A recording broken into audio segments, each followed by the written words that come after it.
Hi friends, ఎలా ఉన్నారు? జీవితంలో మానసిక ఒత్తిడి ఎలా ఉంటుందంటే, మనం ఒక పరిధి వరకు ఆలోచిస్తాం. ఆ పరిధి వరకు వృత్తం గీసుకుంటాం. వృత్తంలో కుదుపు ఏర్పడి, మనం ఆ వృత్తం నుంచి బయటికి రావాల్సిన పరిస్థితి ఏర్పడటమే ప్రతి మానసిక ఒత్తిడికి కారణం. ఉదాహరణకి, మీ దగ్గర 1,00,000 రూపాయలున్నాయి.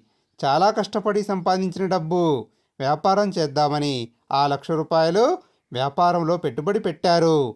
వ్యాపారం నష్టం వచ్చింది. మీ వృత్తం ఒక్కసారిగా కృంగిపోయింది. దాంట్లో నుంచి బయటపడ్డారు. ఎక్కడికి వెళ్తారు?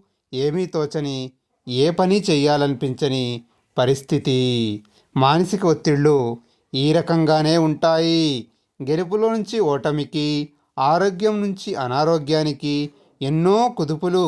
ప్రతి కుదుపు ఒక రకమైన మానసిక ఒత్తిడే.